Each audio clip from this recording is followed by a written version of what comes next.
And we're live.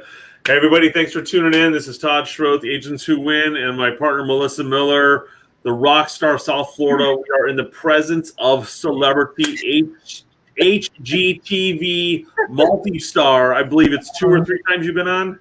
Yes, at least 3. That's awesome. I mean, I applied, and we got all the way to, like, find a location, and then we couldn't get an answer from the subdivision, and they're like, sorry, we got to move on. I'm like, oh, come on. Oh, that's the worst, is trying to, figure all those logistics out, the HOA, getting them to agree to do it, and all of that. Yeah. So it takes a lot. I mean, it's just an honor to be in the presence of a celebrity. I mean, Todd, thank you for having me. I really appreciate it. I enjoy being able to share. So thanks again. Well, let's talk about HGTV for a second. Yeah. What does that do for your business? Besides, you have that promotion out there for a little bit. So besides the fact that I just find it to be fun, it does. It's something that you can, keep and have on your website, share on social media. The experience, it's a good experience. Helps you to get your name out there a lot more. But it's a tool. You're on HGTV. It doesn't mean that you're going to do, double the business or anything like that. It's just another thing for you to be able to get more exposure. So that I've been able to do with these shows. What's the process if somebody wanted to get involved in that? Like, how long does it take to get, I guess, accepted to do it, but to, like, filming, all that stuff? Let's talk some behind-the-scenes stuff. So fortunately, when I did the first one, I was able to make a really good connection with a producer, and they liked how I did the first one. So they kept calling me for more opportunities. But it just so happens that, and this is part of manifesting, I guess, I knew I wanted to be on the show, and I had an email, the house hunter at bellsouth.com. years ago. And I think what happened is that somebody from HGTV saw my email address and they reached out to me. I didn't actually have to apply, but I know today that you can, go on their website and apply. And then they have you do like a video to see how you work on camera. And then you have to have the right clients, because it has to be clients that are, exciting, interesting story. Right. So I've been good at finding the right clients. Well, that's the biggest thing too, is finding the clientele that want to do it. And I had one that was ready to do it. And then they obviously, as we got to the point of doing it, she had some exams coming up she had to study for, so she couldn't take that week off.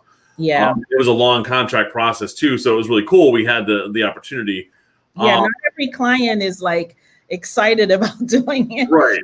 Because you do like a good 3-4 days off. And it's all day grind of, walking around and being on the, TV and retakes and all of that. So I remember fun for me. The one, I watched the episode. I remember the one house you walked into was, I don't know if it was 2 partners, husband, wife, whatever, and and you're like, yes, we're expecting multiple offers. So if you guys want something, bring your highest and best. It's not that we have multiple offers, but we're expecting multiple offers. I'm like, that's great. Oh, everybody says that down here.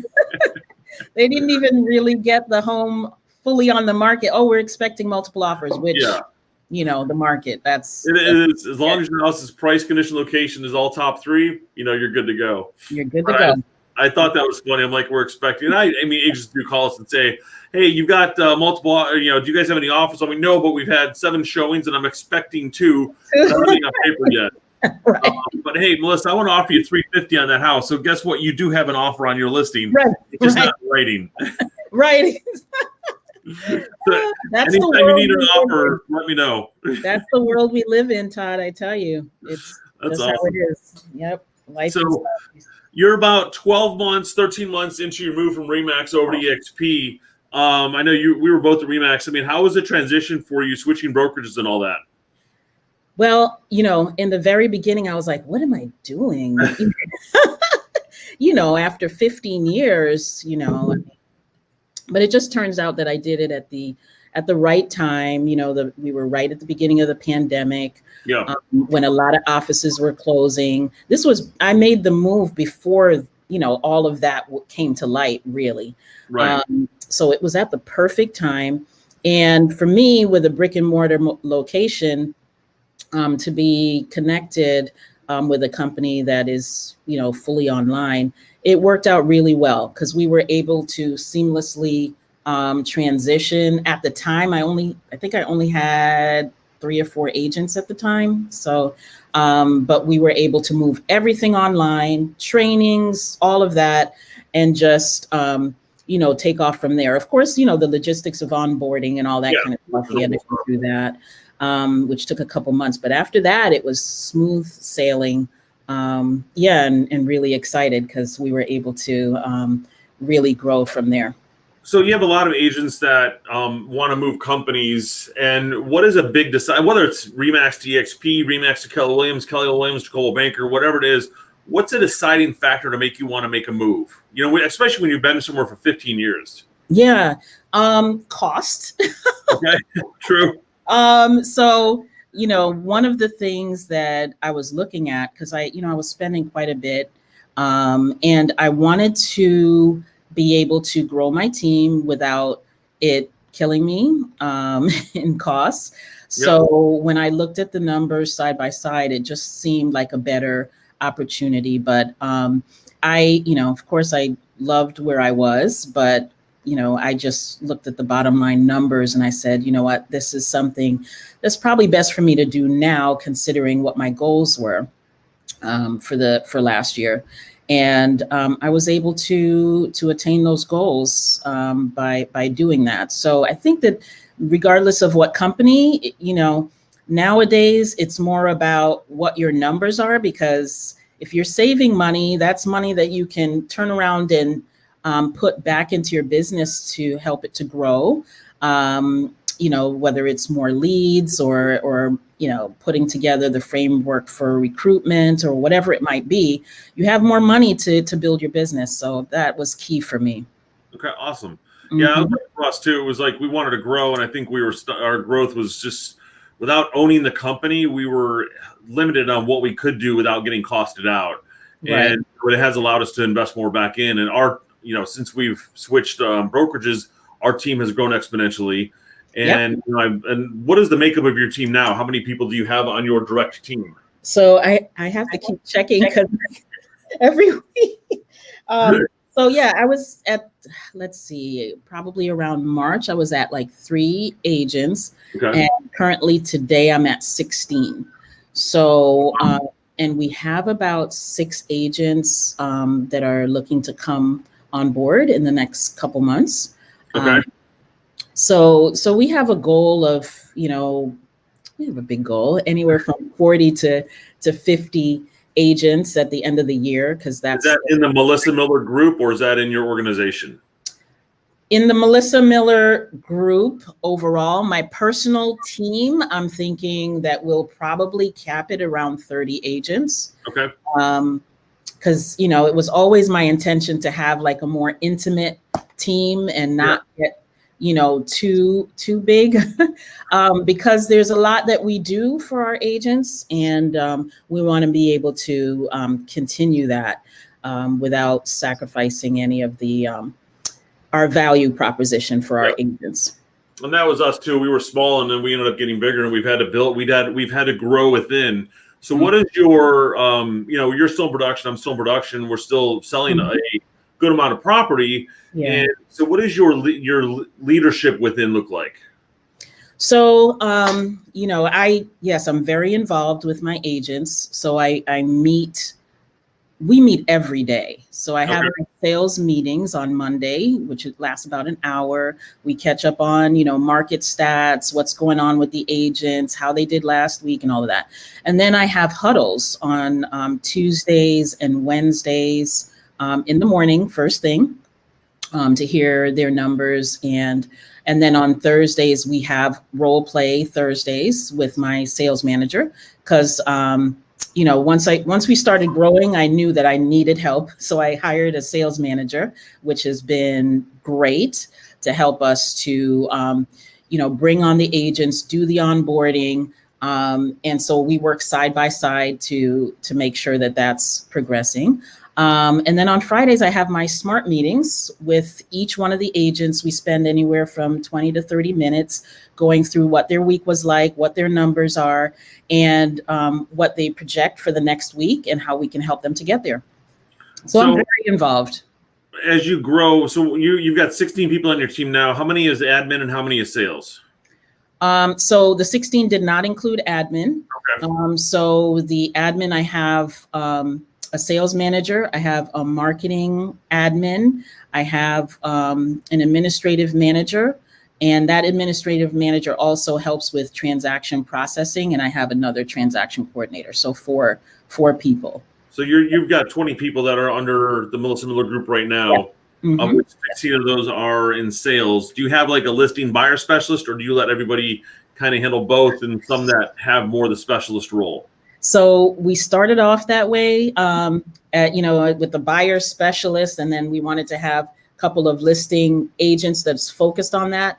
But then the buyer's agents were getting listings, and listen, I'm not one to turn down listings. So we got them up and running with the training for the listings. And so pretty much as long as they get the training, then they're able to do listings as well. And I appreciate that, because like as a buyer's agent, someone's going to call me up, and because where are most buyers right now? They're sellers. They're just trying to figure out what they want to buy before they go to list and where they're going to go.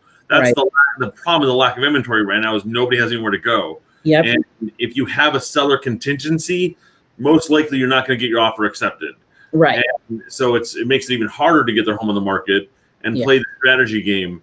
Right. Exactly. And so it's like with my buyer's agents, we had one of them that got a Zillow call, and she's answering the phone, and the guy was very aggressive on the phone, and she was not a very aggressive type back.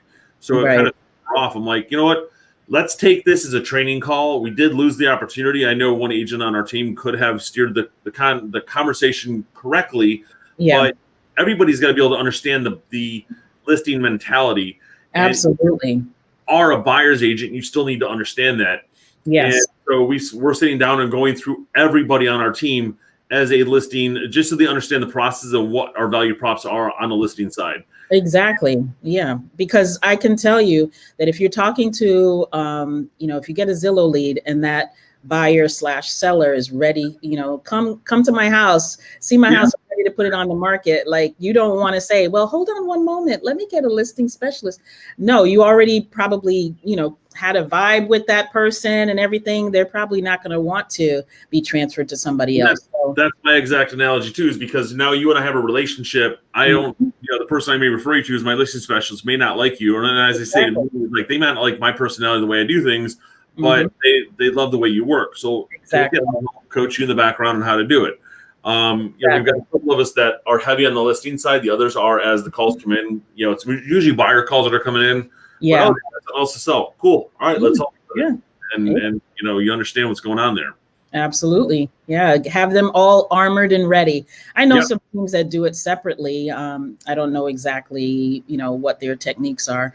I still enjoy masterminding with other, team leaders and hearing their, how they run their teams. So I'm constantly improving, because I don't think any team is exactly alike. I think we all have our signature on our team for how we feel it's best for our team. Well, you have, let's say you've got 3 listing specialists, and they're all going to understand the listing presentation, but they're all going to present it differently because they're all different personalities. They're not going to, I don't need 4 Todds running around doing it all the exact same. I don't want robots, but we all have our different way we do stuff. Exactly. So you're moving your office right now. When do you guys move in? So, well, that's the $1 million question. So I just got my keys this week. Awesome. And I'm really excited. The space is much larger, probably 3 times larger than my current space. But so I have to do a complete renovation, because I'm like, it has to look fabulous or I'm not going to do it. I want it to look really nice. So it's probably going to take a couple months before we move in. Okay. Thankfully, everything is online. So for maybe a month or so, we might have to work virtually, but we're doing that already. So it's, but what I look forward to is once the space is renovated and we have our grand opening and everything, it's going to be a cool place for agents to come, not to sit down and just, gossip, but for them to come and be productive, and for us to have speakers and, motivation and encouragement, and to help to push the agents to get to the next level. So everything in this space is going to be geared around them doing more, because I am going to have a specific YouTube studio that's going to be high tech for them to be able to come in and, do more videos, and it's going to be nice. That's all I gotta say. But we're looking forward to hopefully by May, we should be in. That's the goal. Got some time for planning. Yeah. I've got to get somebody, maybe talk to you after about the YouTube studio, because we just expanded next door. Luckily, it was vacant. We were able to blow a hole in the wall, added another 2,000 square feet to our space. Wow. And it is more the industrial style, and it's all warehouse. It's all like open concept. So it is good for the meetings because we can put 20, 25 of us in there comfortably. There's, separate backspace for agent desks. Oh, how cool. They want to come in and pop in and do work. We've got a collaboration table so they can have meetings, do Zooms on that. And nice. But the cool thing is that it's like if we want to present or do anything, we've got that opportunity. Now it's an AC closet, but it's a huge AC closet. So I'm like, all right, let's take the back part of it against the windows and make it a studio so I can go in there and like, hey, let's do an interview together in there, or let's go shoot some YouTube videos with the green screen behind us. And it's just different, instead of our private offices and doing it. And it's small, but you don't need a huge space. No.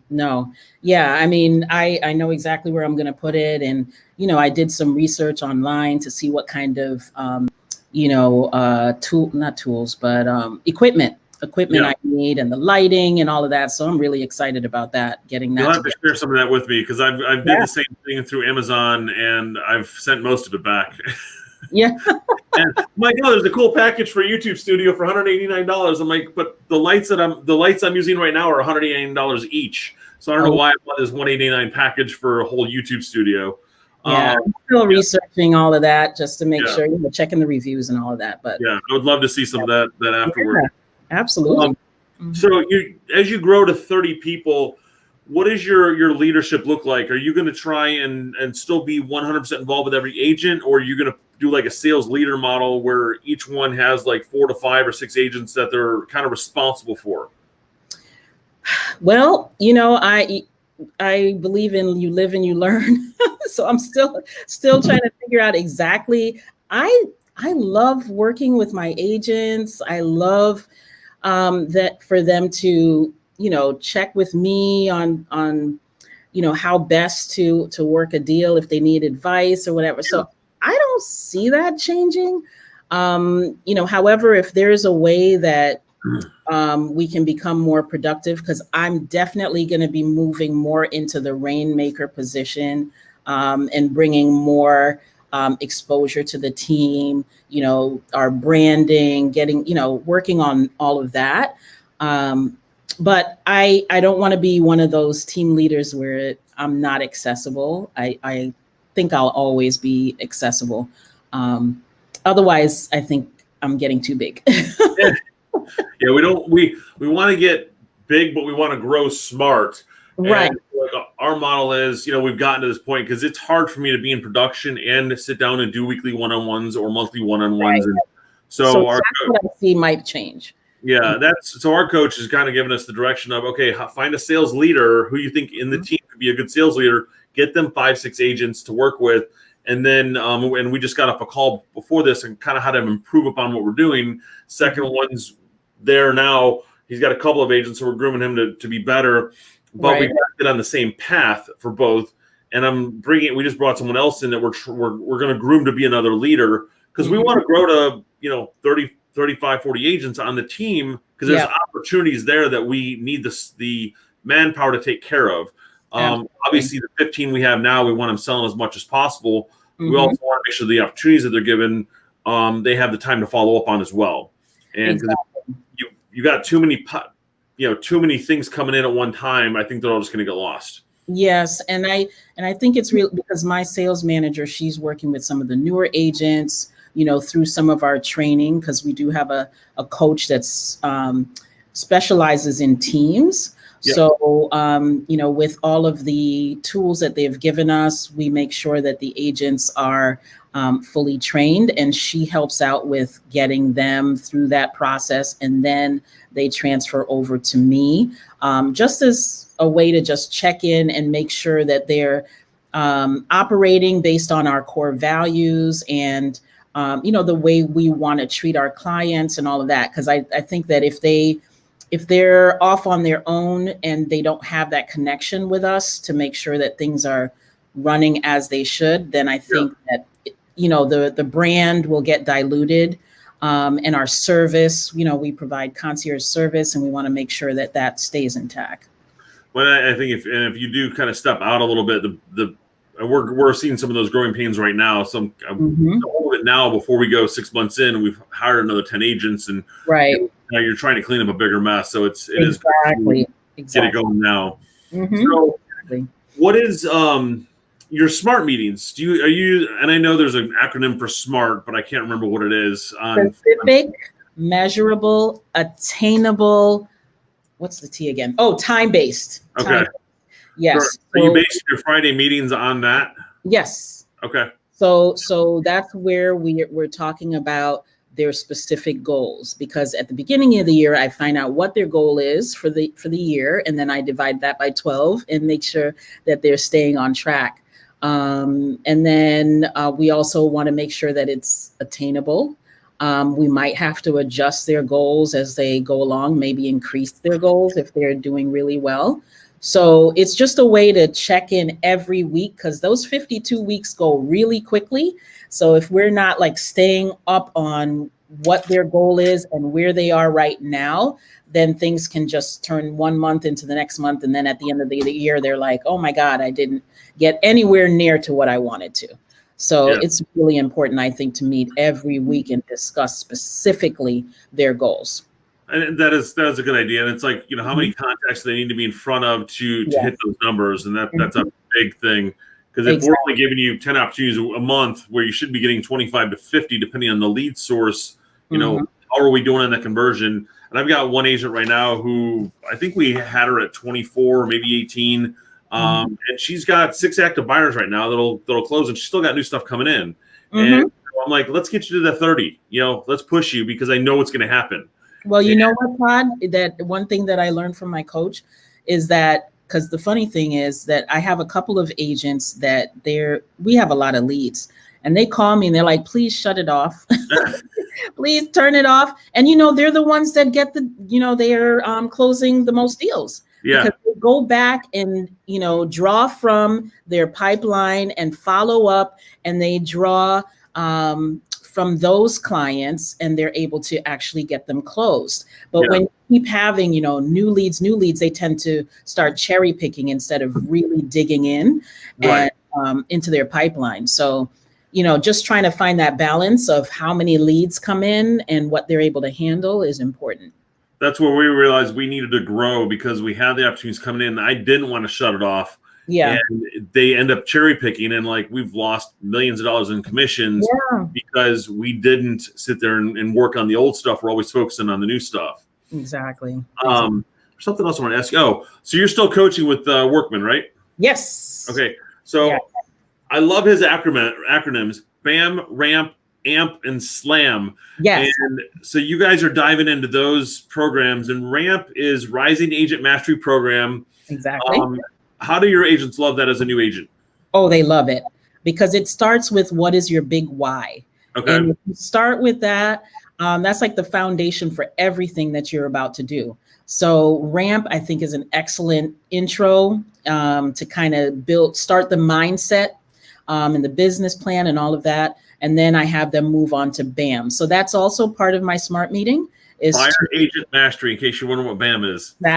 Exactly. So that is something for us to discuss at our SMART meetings along with their goals. But that's been awesome. all of those, different training programs and the tools that we've been able to use, like the lead tracker, to make sure they stay organized. What's your A lead? What's your B lead? What's your C lead? They all get lined up on their lead tracker to make sure that they are able to keep in touch with them. They have certain dates that they have to follow up with them during the month.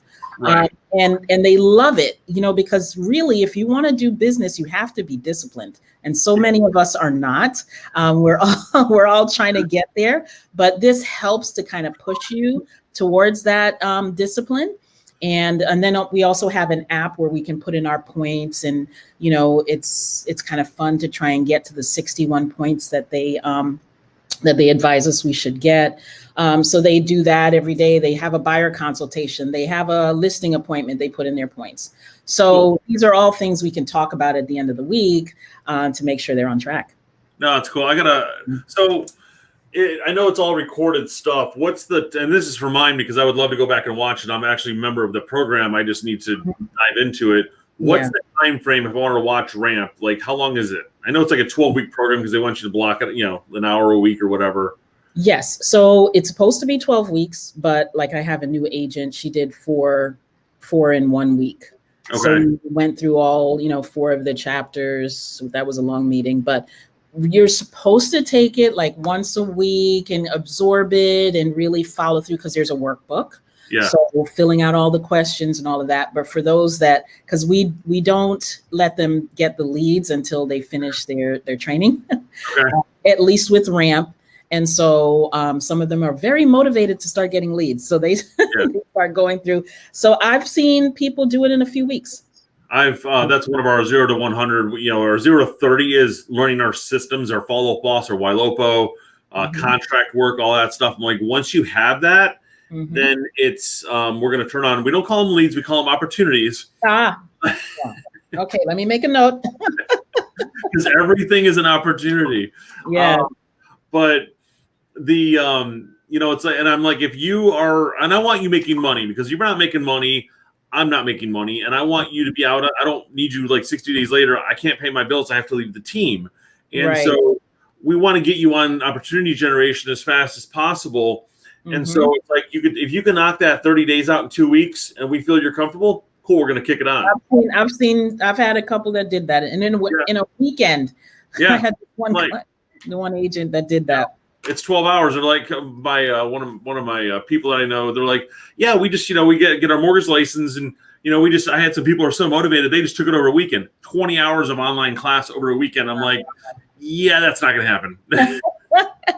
Wow. Yeah. I mean, it's really based on their motivation. If they want to really buckle down and do it as quickly as possible, but they need the information. They need that framework. Like, if you started the leads coming in and they're like, it becomes excuse the language, it's a shit show. If they don't know how to respond, how to update and do all that stuff. Oh yeah. Yeah. And then they have to backtrack. Like if they don't know how to use their lead tracker or whatever, and they start getting leads, then it's just a lot of that's going to fall through the cracks if it's not organized. So yeah. And we want to make sure, because otherwise it does, the staff end up having to correct a lot of it. And we want to make sure everyone's on the right track. Exactly. So let's pivot to numbers. What did you guys do unit wise last year, or unit and volume? So no excuses or anything, but like I would say the first half of the year, we weren't, really doing much, because not just with the pandemic, we kind of all stayed home. And then also the onboarding process and changing things over. But we were able with our, small group to get almost 100 units last year. So we're hoping to do double that this year, especially since we've had an increase in agents. So yeah, we're building, and now we can be a lot more focused on conversion and all of that, and making sure that we're doing what we used to. Because before I had a team, I was doing 100 units by myself.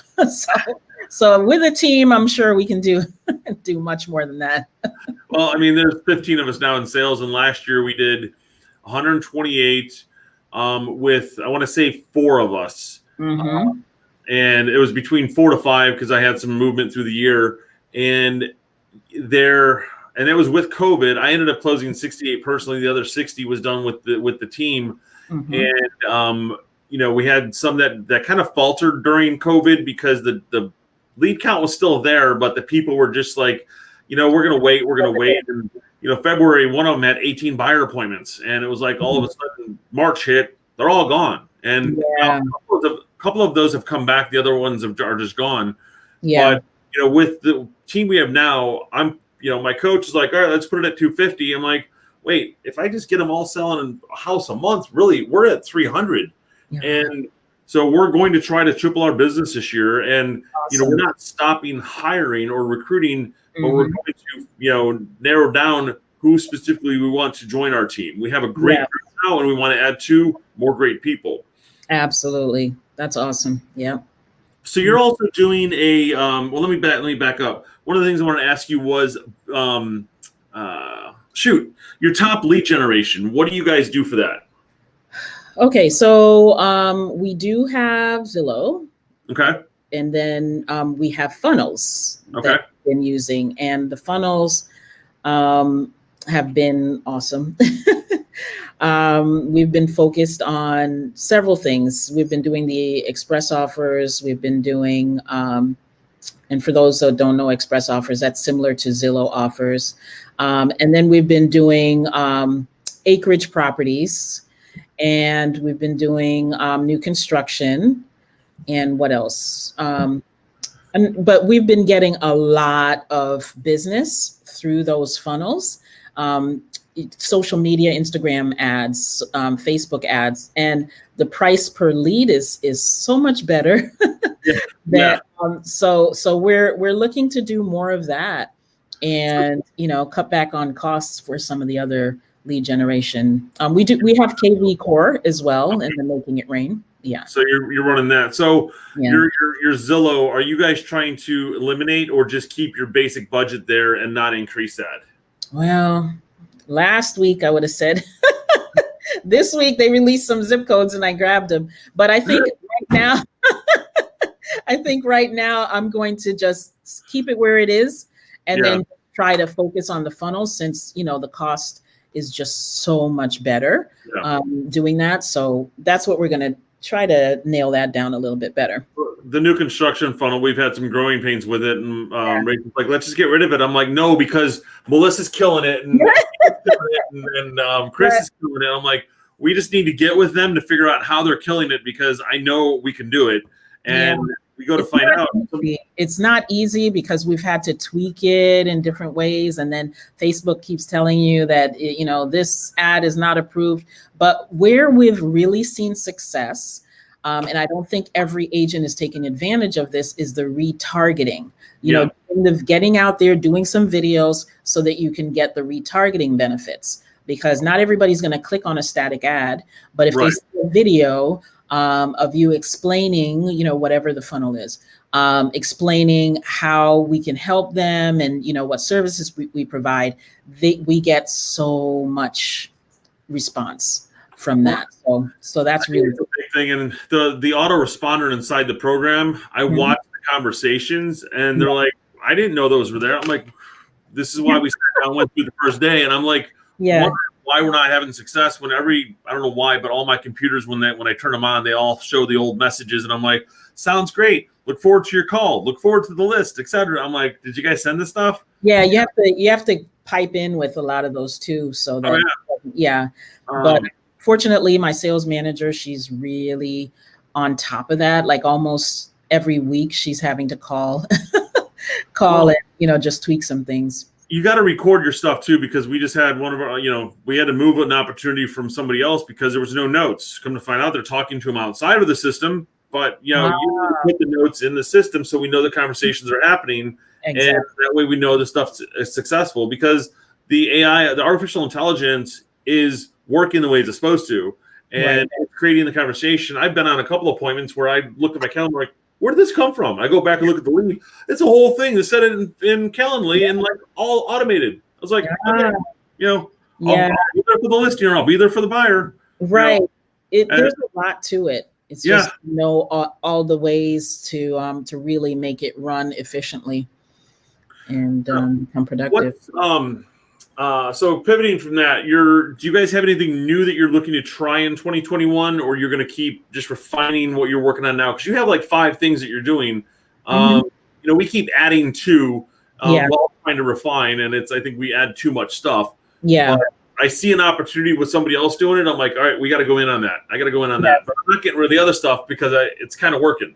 Yes. Well, we're all about, training and mindset. So I know that all of the top successful people, they read, they read, they read books. So we wanted to encourage our agents to read more. And so I started a book club, which I'm very excited about. So every month we're going to be, featuring a different book and having kind of like a mastermind where we discuss the book. And fortunately, the first book that I picked, I was able to reach out to the author, and the author agreed to be part of our mastermind that we have coming up, so that we could hear kind of the behind the scenes of him writing the book and his favorite parts of the book, just keep it interesting and have a discussion about that. So I'm really excited about my book club. And once a month I have workshop on Wednesdays. We call it Wow University. And so we focus on one part of the business. My last one was on buyer's consultations, where we went through, the buyer's consultation, answered questions, and some, tips on how to better convert our opportunities. And so every month we do that. And I started a Facebook page for my downline so that we can do videos on there, similar to what you do as well. Yeah. Just to keep them updated on new and exciting things within real estate, tools. So yeah, we're trying to keep it there for now, but I have a lot of great ideas, especially when I get into my new space. And hopefully wonderful people like you, Todd, can come and speak and share. And looking forward to coming down there for the grand opening. I was just thinking about, like, I want to have that date, so I'll be down in Fort Lauderdale for that. Oh, it's going to be good. So yeah, really excited about everything for this year. Well, and what's the name of the book that you guys are studying right now? So Real. Awesome. A Path to Passion, Purpose, and Profits in Real Estate. So this is a good book, and we're going to be meeting with the author to speak about it a little bit more in depth. So are you focusing your book club strictly on real estate stuff, or is it just real estate or business? Well, right now, it's going to be real estate, mindset, not necessarily. I mean, it doesn't have to be, because even this book, Real, is more about mindset, more so than convert this lead or anything like that. So, mindset, it could be any book. Right. I was wondering, because I'm like, I think it's a great idea. I need to start reading myself, and it probably help my eyes out. Actually using them. But it's a good idea, and it gets everybody on the same track. And we've tried book clubs, and like I'm trying to listen to the Audible, and they're reading the book, and like it doesn't work that way. I have to actually have a physical book to. I have the book. I just don't sit down to read it. And I need to make that time, because might get my kids rolling again too, reading a book. Yeah. Because they were reading. I mean, they're middle school now, so there's no 30 minutes of reading, but they, in grade school, they were all for it. I think it's a good habit to get back into. Oh yeah, absolutely. But as we wrap up, Melissa, I wanted to thank you for being here. Anybody who's looking in Fort Lauderdale to partner up, Melissa is obviously hiring to her team and or partner with her in Fort Lauderdale area and help you grow your business. Miami, Fort Lauderdale, Palm Beach. Really, even nationally, we can partner and help you build a business. You've got a partner in Texas. You've got partners in Tampa. Yeah, Cape Coral. Yeah. So it's really helped to, I say, a business with no borders. Right. I mean, we're international now, so it helps even more. I was having dinner with Brent Govan, a group last night, and they're talking about the opening of Puerto Rico and the growth there that's happening. Oh man, I'm ready. It's crazy. that, I'm working on somebody, I'm connecting with somebody right now in Tennessee who's moving over and looking forward to help building their business up there over the last years of conversations. Like, we've got systems now for you that can help take you with your struggles to further growth. So it is literally, if you have questions and you want to partner outside of your market, we're ready. We're here to help you and help you grow. And we want, as the show's called, win. We want to help you win. And, give us a call. We're here to partner. Connect with Melissa on Instagram. Obviously, follow our show on our Facebook page, Agents Who Win, YouTube, and Instagram as well. Yes. Awesome. Well, thank you so much again, Todd, for having me. It was a pleasure. I appreciate it. We will be in touch. Talk to you soon. Thanks, everybody, for tuning in. Bye-bye.